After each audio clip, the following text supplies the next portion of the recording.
How's it going, everyone? Welcome back to the Premier Football Podcast. In this video, we're going to look at the Premier League's traditional Big Six and ask, are they actually that good?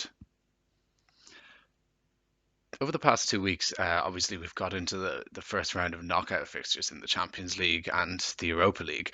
And whereas last year, both finals saw English teams compete, in fact, both finals were comprised entirely of English teams, Liverpool beating Spurs in the Champions League final and Chelsea beating Arsenal in the Europa League final.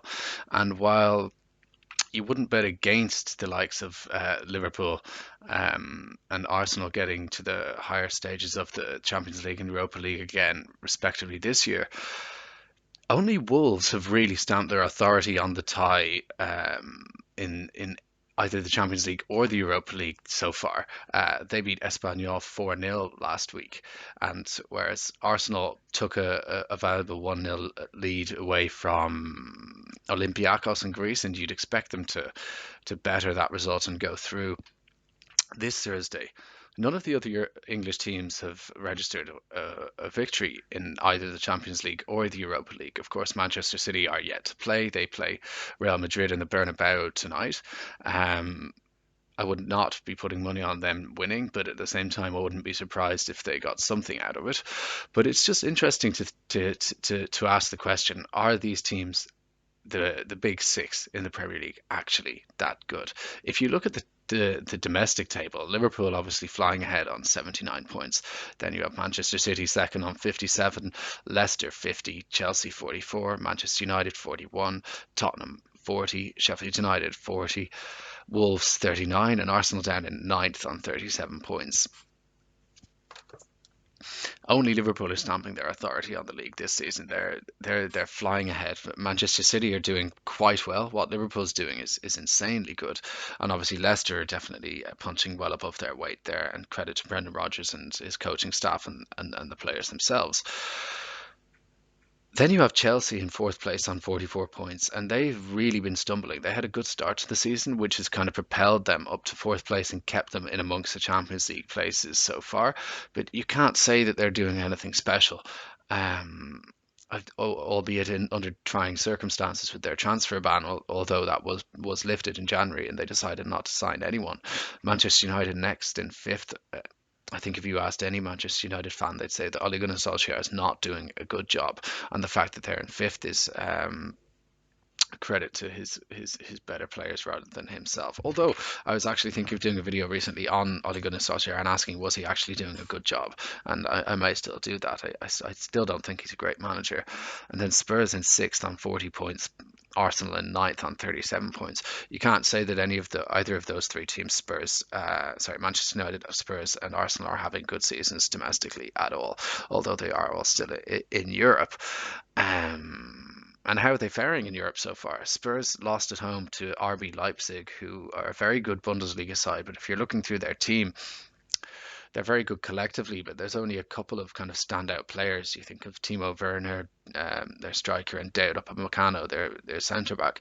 But the rest of their squad are kind of they have some very good young talent, but there are also some kind of journeyman European players. You think of Peter Gulashi, the former Liverpool goalkeeper. I think he's Hungarian. Um, Players like that ending up at the club, and they're doing surprisingly well. But for them to beat Spurs at the Tottenham Hotspur Stadium, and you'd expect them to kind of go through from there. That's not a good result for Spurs. Chelsea obviously battered at home by Bayern Munich last night, 3-0. Chelsea had a couple of chances, but to be honest, it was a very routine victory for Bayern Munich. They cruised. In the first half, they should have scored at least twice. They were carving Chelsea apart at will, and they eventually got the breakthrough through Serge Gnabry in the second. Phenomenal goal. Lewandowski making playing setting Gnabry. It was a 1-2 between Lewandowski and Gnabry. Lewandowski then cut the ball back from the left hand side, and Gnabry fired it in from the penalty spot. It was a really good goal. He quickly doubled their lead, and then guys, who scored their third goal? I think it was Lewandowski. Yeah. Lewandowski scored their third goal later on, kind of 70, 80 minutes in. But you'd be. We've seen Bayern Munich come up against English teams, most noticeably Arsenal in recent years, and put them to the sword. So it's not a it's not a surprise that this Chelsea team, who are in transition, lost so heavily at home, and you can't see a way back for Chelsea now. You really can't. That's a very very tough ask. Atletico Madrid obviously beat Liverpool 1-0, and Liverpool didn't even register a shot on target. Very difficult team to break down. You'd expect Liverpool to score against them at Anfield, but it's a question of how many they can score and whether Atletico can hit them on the break. I do expect Liverpool to go through, but that tie is very finely poised, and that's not the results that Jurgen Klopp would have been hoping for. I'd put I had backed Liverpool to win both the league and the Champions League at the start of the season, and I still do. But this is a very tricky tie for them to navigate. However, they are the best team in the world, and they do have the quality to get past Atletico Madrid, albeit a very very well organised Atletico Madrid. Then yeah, I mentioned Arsenal and Wolves obviously is the only teams who won, and then of course Manchester United drew away to Club Brugge. Again, you'd expect them to win at Old Trafford and go through, and it'd be interesting to see a Manchester United and an Arsenal final in the Europa League this season. I actually think that that's quite plausible too. Although I would back Arsenal to get to the final ahead of Manchester United if it was only one of those two teams, because Arsenal have been there in and around the final in the Europa League the last two seasons, and I think that they have the experience to get there. Whether they have the experience to win it and the quality to win it is another thing, but I think that they're a bit better than Manchester United. And although the league table doesn't say that at the moment, that's just my opinion. I don't think United are that great. Interestingly, all German teams competing in the knockout stages of the European competitions have won. Obviously, I've mentioned that Bayern Munich beat Chelsea and that RB Leipzig beat Spurs, both away from home as well. But that's an interesting one. Often the Bundesliga is seen as inferior to the Premier League, and while we probably still all agree that the Premier League is better, there's no denying that the Bundesliga is a very very competitive league, nevertheless. And but Borussia Dortmund are a very good team as well. Eintracht Frankfurt, they're in the Europa League knockout stages. They obviously won last week. They played Arsenal, so I saw them twice. I didn't think they were up to much, quite honestly. But those three, Borussia Dortmund, Bayern Munich, and RB Leipzig, are all very well structured sides, very well managed, very well coached, if you will. They all play good football. Very, very efficient, as most German teams are. Difficult to break down, and are quite willing to carve teams apart. Quite happy to do so. Just kind of thinking about the latter stages of both European competitions, I do really expect Liverpool to be in the Champions League final again. They're a very, very, very good side, and it's difficult to look past them for the Champions League. I just don't like Bayern Munich were very impressive last night against Chelsea, but Chelsea are nowhere near the level that Liverpool are at the moment. And out of the other English teams in the Champions League, Chelsea and Spurs, I can't see getting through these ties. Maybe Spurs, but it's a tough ask, and I think Leipzig are a pretty decent outfit, and Spurs are obviously in transition as well. It seems to me that a lot of these English teams are in transition. Certainly Chelsea, United, Tottenham, Arsenal. So maybe that's the whole point of this video, is that you find four of the traditional top six in transition, or be it through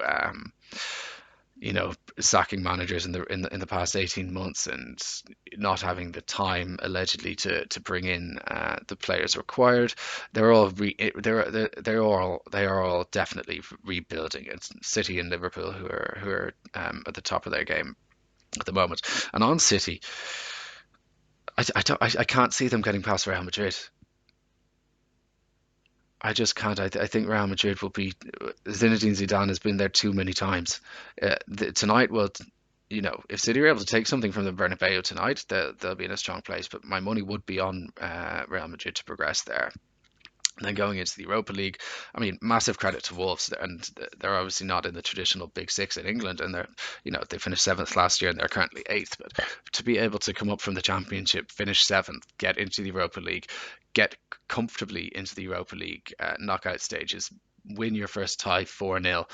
I know Espanyol are not a great side, but they're still Wolves themselves are still eighth in the Premier League, just 2 points off fifth place. And obviously, it's quite possible this year that fifth place will be enough to get you into the Champions League with the 2 year European ban that Manchester City are facing. So, massive credit to Wolves, to Nuno Espirito Santo, their manager, and to all the players there. They're doing a phenomenal job, and they're really. It's great to see teams come up from the Championship and not only do well one year, but to back it up, and to back it up in a European competition at the same time is phenomenal. So they're doing really, really, really well. Then out of the other two English sides in the Europa League, sorry, excuse me. Um, yeah, I fully expect Arsenal to get to the latter stages of the Europa League again. I see no reason why not. They've done it the last 2 years, and I'd be very surprised if they didn't do it this year. Um, and Manchester United, I think if Manchester United and Wolves were to play each other, I think Manchester United would have enough to get past them, and it'd be an awful game again, as we've seen time and again this year when they've met. I think they've played each other 4 or 5 times already in cup competitions and in the Premier League. So to conclude this video, are the Premier League Big Six actually that good? Well, right now you'd have to say no. Liverpool are the only ones showing any true consistency. Manchester City are even slipping up in the Premier League. And then out of Chelsea, Manchester United, Tottenham, and Arsenal, they're all works in progress at the moment. So they're not, and it's strange because we had four European finalists from the Premier League last year, and from what I've been saying, I wouldn't be surprised to see at least two again. But at the same time, the fact that Chelsea, United, Spurs, and Arsenal are all in transition, or are all not the finished article at the moment, kind of have to say that they're not as strong as we tend to think. Thanks very much for watching today, guys, and we'll be back again soon. Peace.